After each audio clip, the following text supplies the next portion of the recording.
What is going on, Blossom's back, and welcome back to another episode of Garage Review. Today I have a pretty interesting garage for you guys. This is a garage that is, under 5,000 trophies, has really good potential, and has a strange affection for Land Rover. Now, the past couple of garages we've reviewed on Garage Review, one of them also being Bor Ixu, were pretty high key, pretty big garages with high trophy counts, with a lot of legendaries. Today we're going back down to earth a little bit with a more humble garage with a really good beginning. And with that said, I want to give a shout out to Reno. This is his garage. So Reno's Garage, thank you so much for purchasing the priority queue. That means that he worked, or both of us worked really closely together on this review to see what cars he may need the most.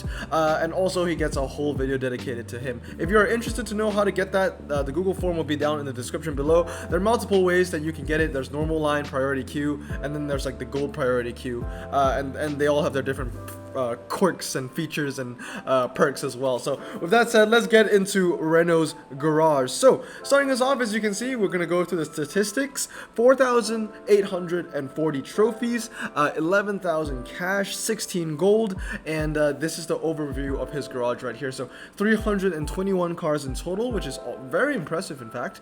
21 common, 38 uncommon, 58 rare, 97 super rare, 69 ultra rare, 31 epic, and 7 legendaries. One of the legendaries will actually shock all of you guys. It shocked me definitely when I saw it. So let's get into this garage. So starting us off, he's running through the stats, which is very, very nice to see. And the next thing that he's going to do in this video is show us all the fully upgraded cars that he has in his garage. Indeed, and as you can see, 8 epics, 27 ultra rares, 36 super rares, 21 rares, 17 uncommons, and 12 commons. These are all the fully upgraded cars.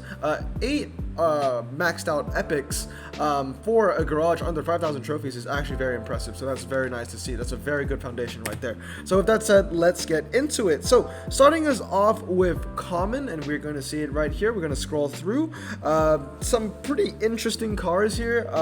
Definitely cars that I usually don't see, like the Honda Civic 1500 per se. But then there are also a lot of key commons here that I see maxed out, such as the Ford Focus Coupe Cabriolet, which is a car that I've yet to get myself. I really should get that. The Ford Escort RS 1600, the Opel GT, the Ford Fiesta XR2. It's a pretty interesting one, medium ground clearance, performance for front wheel drive, 7.7 0 to 60, 75 handling. Actually looks like a decent looking car. It's a car that I don't have, but it's kind of on my list. And then obviously the Honda Beat as well as the Pontiac. And that is basically it for the common selection. So these are the notes that I have for you.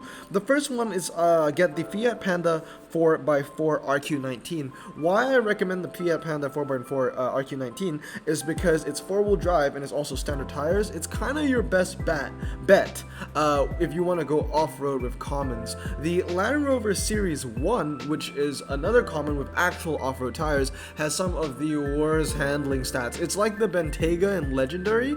That is what the Land Rover Series 1 in common is. It's definitely not a good car to keep around. Honestly, like I've actually raced this Fiat that I'm recommending to you against my Land Rover Series 1 because I have both. And the Land Rover, the off-road tires on twisty dirt, lost to the the Fiat Panda 4x4. So definitely get the 4x4. Personally, I don't own the Citroen Mahari, but the Mahari is one that you could look forward to getting as well. So that is one of my recommendations, the Fiat Panda 4x4. The second one is the Alfa Romeo 2600 SZ. Anyone that knows this series knows I love to recommend the 2600 SZ.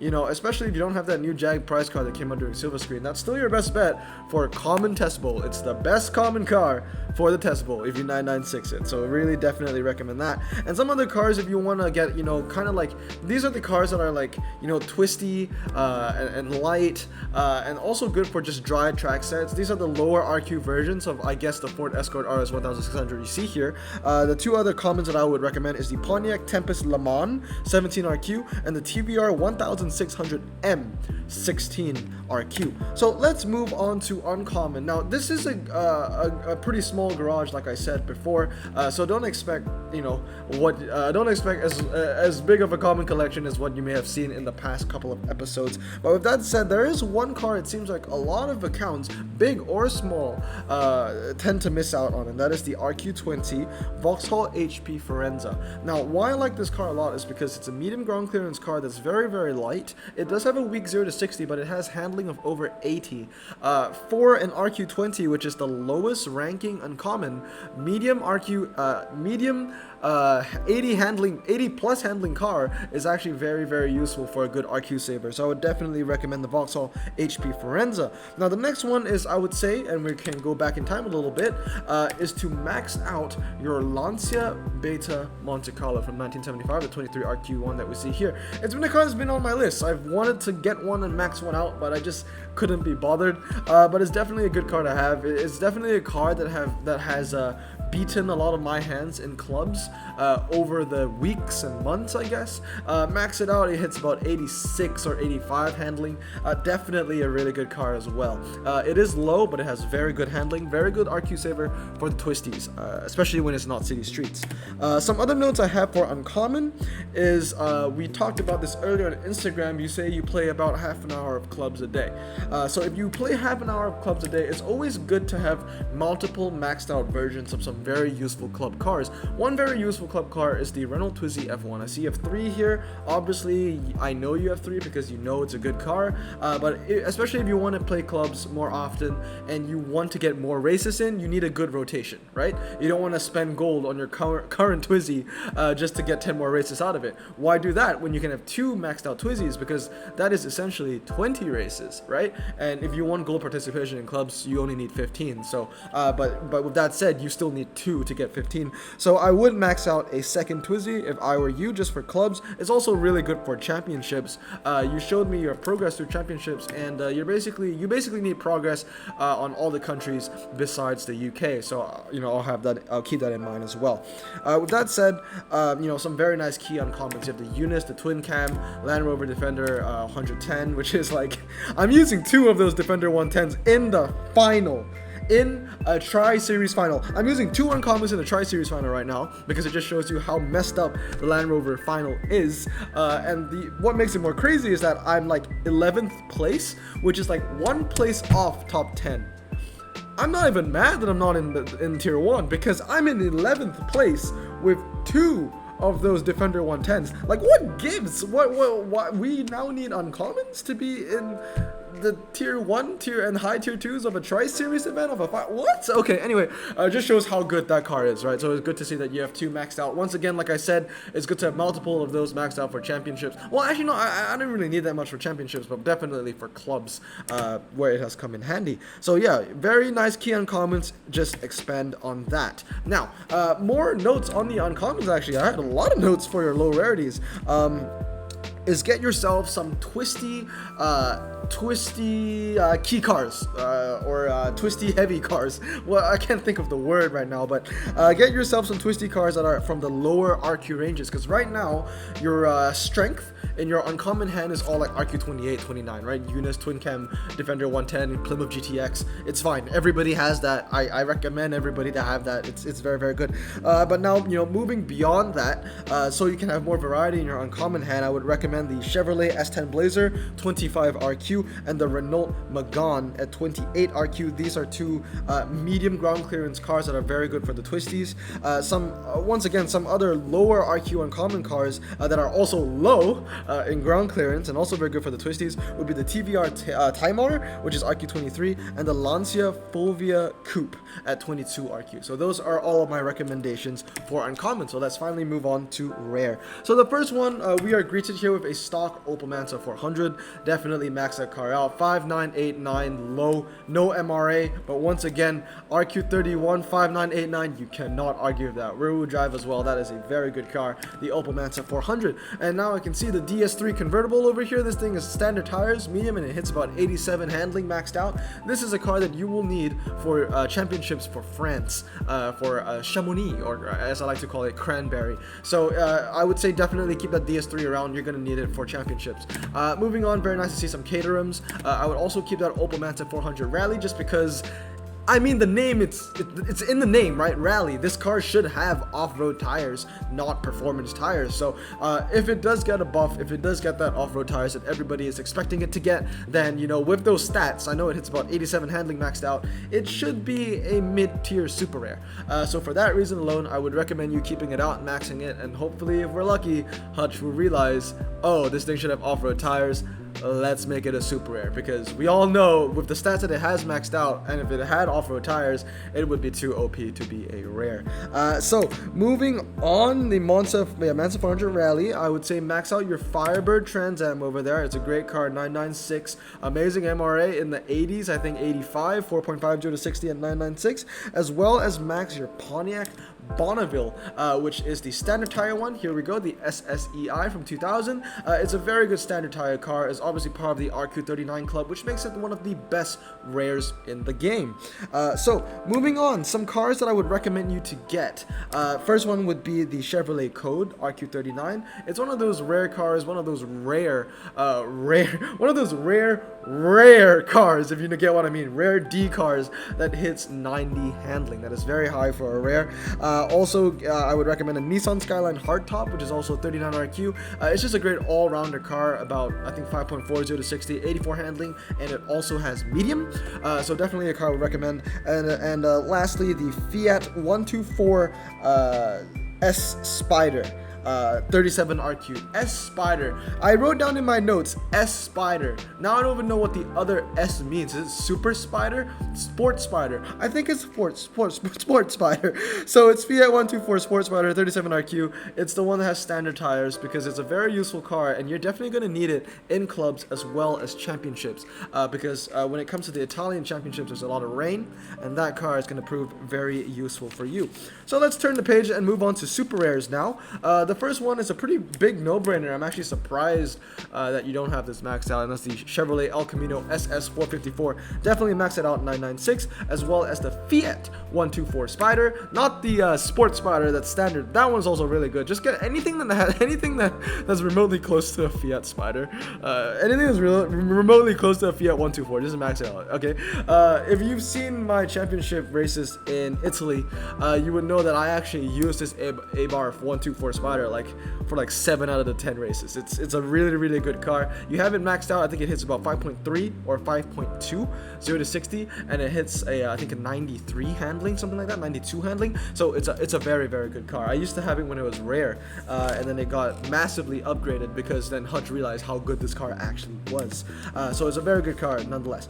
Moving on, another car that I would recommend you to get to max out is a second C2R2, Citroen C2R2, and also maxed out a Cadillac ELR. I think we pass through that. They're 45. Yeah, they're right here. So I would max out a second C2R2 because for the France championships, I would recommend using 2 C2R2s. I use 2 C2R2s. And then for the ELR, I would recommend having 2 maxed out ELRs because there are a lot of front wheel drive events in clubs. And since you said that you do play clubs at least daily, right? You play clubs daily, even though it's half an hour, it's still daily.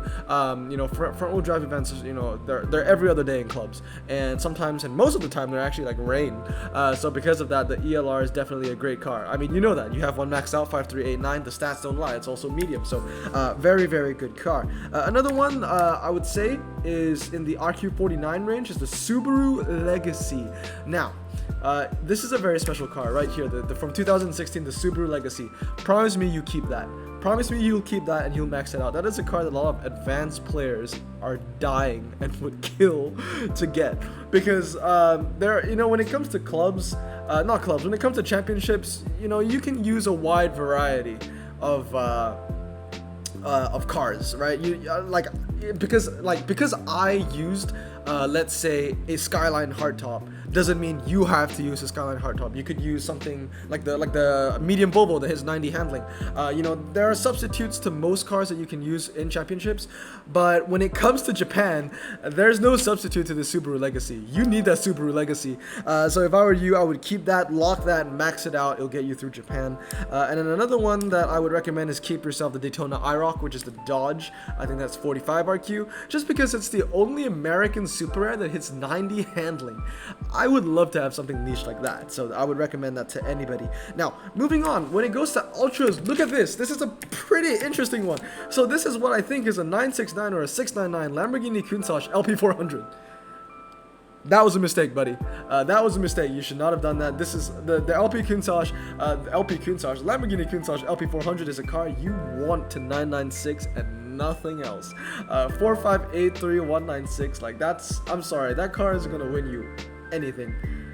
It just isn't. Like, fast circuit is gonna lose to the Miura, man. Like, the Miura is like 3.5 0 to 60 and like 79 handling, and it's a fast circuit, so like, you know that, you know what I mean. It's gonna lose the Miura. That's just interesting. I've just never seen an LP400 with that tune ever. But why 996? So if you ever get an LP400, a second LP400, I would recommend you to 996 the second one and then sell the 969, because that's 50K when you sell it, and that is a completely useless car. When you 996 it, the good thing about the Countach LP400, also known as the Thanos Countach, is, I'm sure a lot of people know this, it is the king of the test bowl when it comes to ultra rares. Not even the BTR at 996 is gonna beat it, and it's also amazing at the 1 mile. That's it. It's a two-trick pony. 1 mile, test bowl. 1 mile, test bowl. That's it. Because of its amazing MRA. The stats on that car is pretty horrendous, to be honest. Moving on, Opel Adam is a good club car. We just passed that. That's off-road tire, so that's a decent one. And also, last one is max out your Aston Martin Rapide S. But with that said, I want to talk about the fuse, the ultra rare fuse that you have. So I counted out you have about 7 ultra rare fuses that, at least personally, that I would fuse. It's the Mustang 2.3, the Spider Grand Sport, the Evoque convertible, one of your Volkswagen Touaregs. If I were you, I would actually, you know, not sell, but fuse both your Volkswagen Touaregs, but it looks like one of them actually has a couple fuses in it, so I guess I'll keep one of them, but I'll definitely get rid of one of the Touaregs. The Land Rover P400 PHEV, I would get rid of both. One Boxster and one of your Velars. Now this is where we can see that he has an affinity for Land Rovers. Did you open all the 15 Land Rover carbon fibers? Maybe you did, because as you can see here, we saw the Evoque at the start, now we see the Range Rover Sport, and then we see the two P400s, and then we're going to see the Range Rover Evoque, and then whoa, that's very nice to see, 3 TCRs. Please tell me how you got the TCRs. That's actually really interesting. You have all 3 max, one being 996. Now that is unique. I like to see things like that. That is very, very unique. I mean, I like to see things like that. It's not going to help your garage that much because that car doesn't have really good MRA, but you know, it's unique. It's unique. So yeah, I guess your your Countach that has like the worst tune ever, it's unique, but it's not going to win you anything. So I like to see that it's unique, but I also don't like to see it because I know I won't win you anything. But yeah, you see 3 Velars again, right? You know, there are a lot of Land Rovers in here. And then we'll see a couple more Land Rovers in the Epic section and then in the Legendary section as well. So I'm thinking that you open all 15 carbon, all 15 Land Rover carbons, which is like pretty interesting, honestly.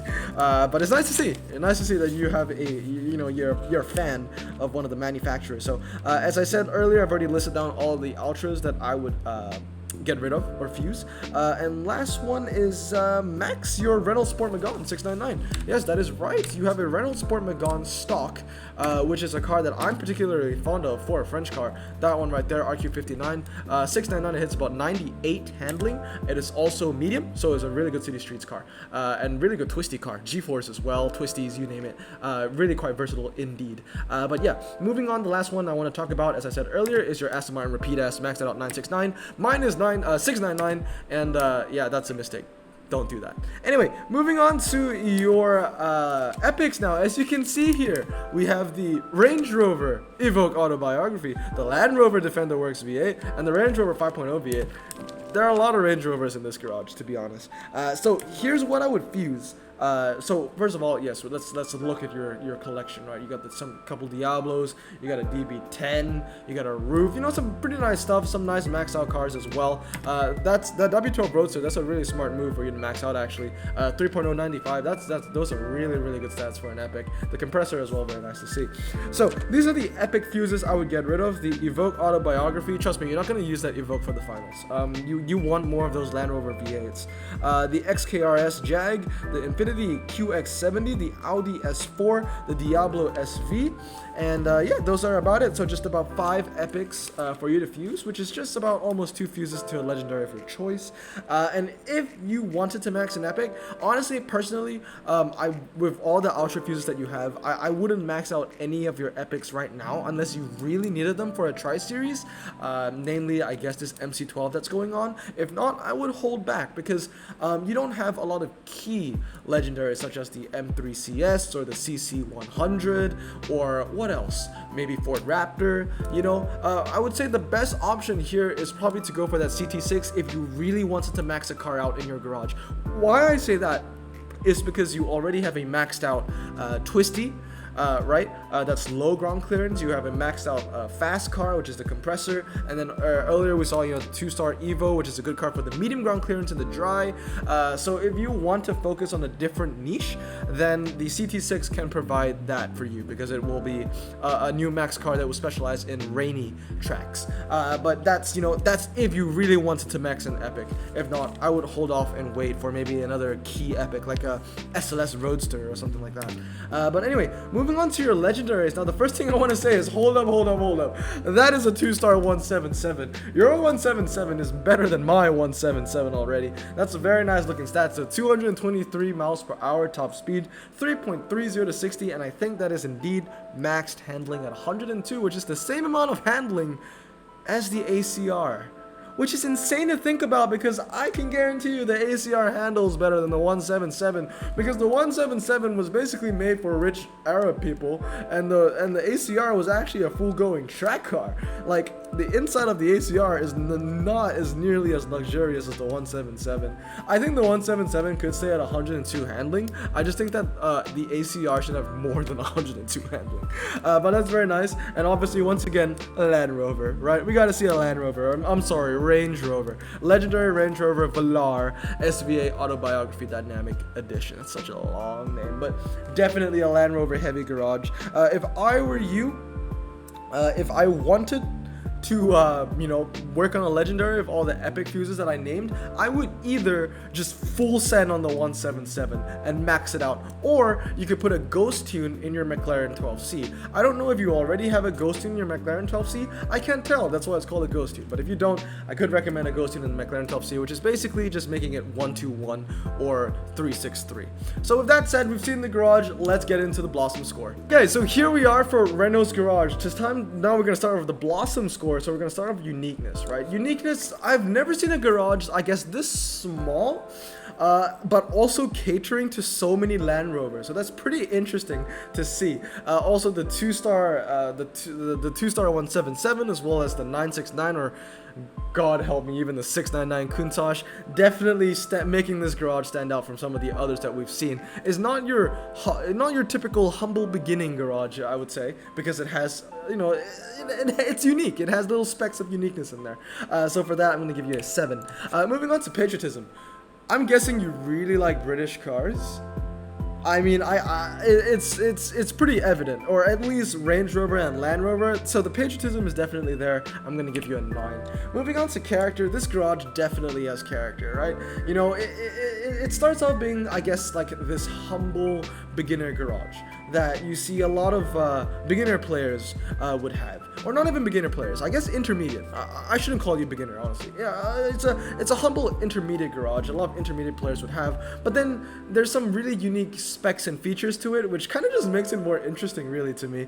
So for that, I'm going to give you a 7, which brings us to a total of 14 plus 9. Math. 23. I think it's 23. Moving on to the top drive scale now. Definitely it's not the biggest garage, right? We've seen garages that have gone over like 1,000, 900, 800, all that kind of stuff. 300 is a respectable size though, but is nowhere large. And so for that, I'll have to give you a 6. Moving on to strength. Definitely, you know, it's a garage with a lot of potential. There are some max outs here and there, but once again, you know, it's still not the strongest garage that we've seen. And for that, I'm going to give you a 6. Moving on to versatility. versatility. Once again, you know, the fact that you have Land Rovers everywhere kind of makes it more versatile, because, you know, a lot of things that people are lacking in versatility is off-road. For the longest time in my legendary collection, I did not have an off-road legendary for at least the first like 1 3/4 of a year, you know, of my Top Drives career, until I got like, my first legendary off-roader was the Bentayga, which was just a couple months ago. So for you to already have that Land Rover, it's a huge help, and for that I'm gonna give you a 7. Moving on to lethal level. Lethal level, like I said, you know, you do have a great variety of cards, but once again, not a lot of them are maxed out. However, if you take my advice to heart, take my notes, definitely, you know, you're going to go up in the lethal level. But for now, I'm going to have to give you a humble 5. Lastly, is potential. Now, potential is the one where I'm probably the most lenient with points, but definitely, you know what your key cards are. You have duplicates of some key cards already, and also with the notes that I've given you, as long as you follow them, you know, you're going to make your garage a lot more stronger than, you know, it already is. It's a good start. Like I said at the start of the video, it's there's a lot of potential with it, and with that I have to give you a 10, which brings us to a total score of 17 plus 5 is 22 plus 12 is 34. So 34, and 34 plus 23 is, why do I give so much math to myself? 57. So that's actually a pretty decent score for a garage of your size. So Reno, thank you so much for letting me review your garage. It's been a pleasure working with you as well, and I wish you all the best in clubs and in championships, and hopefully you will get that Yellowbird really soon. With that said, hope you guys enjoyed this video. Once again, we are really close to 4,000 subscribers, about 110 subscribers away. The moment we hit 4K, we are releasing that 4 million pack opening. So definitely, I would love the support. Anyway, hope you guys have a great day. Remember to take care, wash your hands, and stay safe, and I'll see you all next time. Blossom out.